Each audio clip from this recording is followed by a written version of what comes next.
Evening, শুভ সন্ধ্যা। এখন ঘুরতে 6:30 সন্ধে দেওয়া হয়ে গেছে। আজকে যেহেতু মকর সংক্রান্তি, সকাল সকাল পিঠে করেছিলাম, মানে কালকে করেছিলাম, আজকে সকালে আর করিনি। সকাল আজকে নিরামিষই করেছি। আর এখন করছি দুধে পুলি আর সেদ্ধ পিঠা। তো এখন পর্যন্ত বিকেলে চা খাইনি, চলে এসেছি এখন রান্নাঘরে। এই গরম জল দিয়ে দিয়ে দেখছো আমি এখন মাখছি। এই যে গরম জল রেডি করে রেখেছি, ধোঁয়া উঠছে। এখানে আমি এখন চাল গুঁড়িটা মাখবো, এটা সেদ্ধ পিঠের জন্য মাখছি।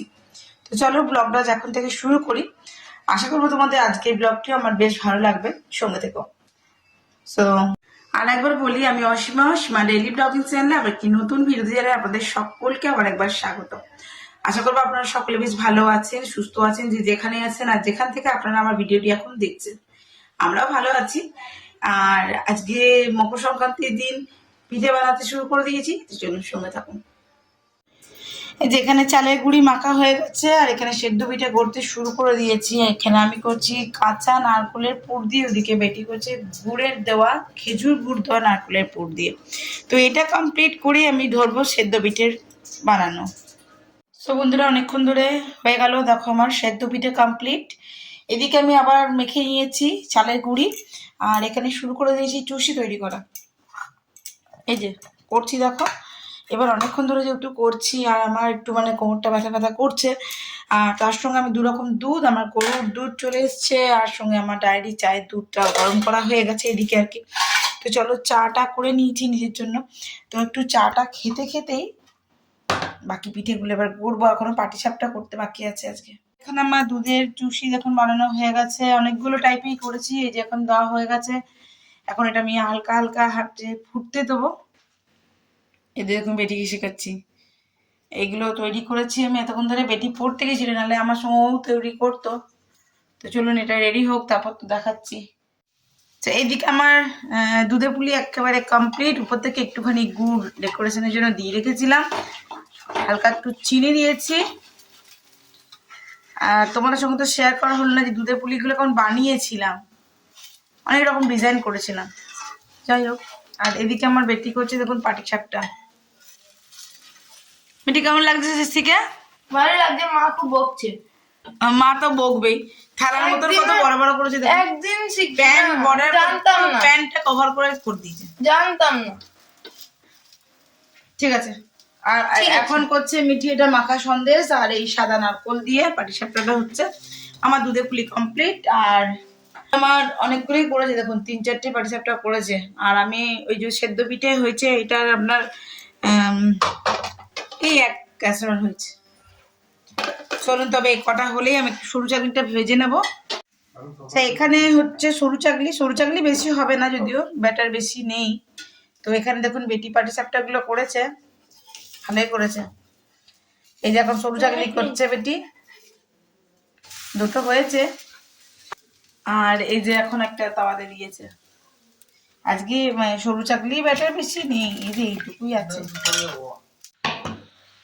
একদম রেডি হয়ে গেছে আমাদের পিঠে। মিঠি করে দিয়েছে সরু চাকলি, বাকি আমি দিয়ে দিলাম রাতের ডিনার ওদেরকে।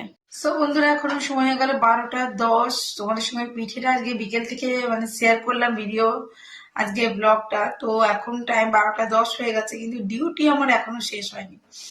এখন শেষ হয়নি বলতে কি বলছি, কালকে বৃহস্পতিবার, কালকে সকালে মিঠি আছে স্কুল, আর তার জন্য ও তো ভাত খেয়ে যায়। তো আলুটা এখন একটু সেদ্ধ করে রাখবো, আর ভাতটা রেডি করে রাখবো, চালটা জলটা রেডি করে রাখবো। আর টিফিনে দেবো তোমার একটু চাউমিন। তো এই যে দেখো, ডিউটি আমার এখনো শেষ হয়নি। যে বেটির জন্য চাউমিন সেদ্ধ করে রেডি ফেডি করে রাখছি। ওদিকে কাটাকুটি গুলো অলরেডি করে রাখলাম। তো যাই হোক, আজকের মতন ব্লগটা এখানে শেষ করছি। ব্লগে কিছু ভালো লাগলে অবশ্যই একটি লাইক কমেন্ট শেয়ার করে দিও। ভিডিওগুলো অনেক কষ্ট করে আমি করি, সারাদিনে আমার এত কাজ খাটনি, তারপরেও আমি তোমাদের সঙ্গে ক্লিপিং গুলো শেয়ার করি, সেগুলো এডিট করি, রেডি করি। যাই হোক, ভালো লাগলে অবশ্যই লাইক করো, ভালো না লাগলে সেটা অবশ্যই জানিও, জানাতে একদম ভুলো না। আর অবশ্যই আমার ভিডিও তোমাদেরকে কেমন লাগছে সেটা জানাবার জন্য অবশ্যই আমার কমেন্ট বক্সটি খোলা আছে, তোমরা অবশ্যই জানাতে পারো তোমাদের মতামত। আর যদি আমাকে ইউটিউব চ্যানেল থেকে দেখছো, ভিডিওটি ভালো লাগছে বা মনে হচ্ছে কিছু দেখার মতন কিছু, তো প্লিজ চ্যানেলটি সাবস্ক্রাইব করে পাশে থাকা বেল আইকনটি দেবে রেখো অবশ্যই। আর যদি আমাকে ফেসবুক পেজ থেকে দেখছো, সো প্লিজ আমার ফেসবুক পেজটা একটু ফলো করে নিও প্লিজ, আমার সঙ্গে থেকো। আর আমার ডেইলি লাইফটা তোমরা আমি যেভাবে শেয়ার করি তোমরা অবশ্যই দেখতে থেকো, আশা করবো তোমাদেরকে বেশ ভালো লাগবে। আমি একদম সাদামাটা একটা বাড়ির মেয়ে আর সাদামাটা বাড়ির একটি বউ। তো আমি মানে আমার রোজকার লাইফে যেভাবে চলে, যেভাবে করি, যা যা করি সবটুকু তোমার সঙ্গে তুলে ধরার চেষ্টা করি, সবটুকু তোমার সঙ্গে শেয়ার করি। আর বুঝতেই পারছো সারাদিনে খাটতিস, তোমরা যদি একটু সাথ দাও তাহলে আমার এই পথ চলাটা একটু বেশি সুগম হবে। তো আজকের মতন এইটুকুই, আবার একটি নতুন ভিডিওতে নতুন ব্লগে তোমার সঙ্গে আমার খুব তাড়াতাড়ি দেখা হবে। ততক্ষণের জন্য বিদায়, টাটা বন্ধুরা, ভালো থেকো। আর এই যে বেটির জন্য আলুটা সেদ্ধ হতে দিয়ে দিয়েছি দেখো, আর এখানে এই যে চাউমিনটা সেদ্ধ করে জল ঝরতে রেডি করে রেখেছি। আর চাউমিনে না আমি দিয়েছি দেখো সোয়াবিন। সোয়াবিনটা তো হাই প্রোটিন একটা জিনিস আর বাচ্চাদের জন্য তো খুবই উপকারী। তো আমি ওকে সোয়াবিন গুলো এভাবে দিই, দুধে দিই, চাউমিনে দিই, ও এমনিও খায়, ভালোবাসে, অসুবিধা নেই। তো যাই হোক, এটা একটু সেদ্ধ করে রাখলে অত সকাল সকাল স্কুল তো, আর গাড়ি একেবারে 6:30 6:35 মধ্যেই ঢুকে যায়। এবার বুঝতেই পারছো এত ঠান্ডা, ঠান্ডার মধ্যে করাটা ওই যে যতটা সম্ভব হয় আর কি, নাহলে 12টা 10 বাজে, নিজে দাঁড়াতে পারছি না, এতটাই কষ্ট হচ্ছে এতক্ষণ ধরে পিঠে করে। তারপরেও আর কি এগুলো এখন রেডি করবো, তবে আমি এখন শুতে যাব। আর এখানে একটুখানি গাজর, একটু পেঁয়াজ, একটু ফুলকপি আর মটর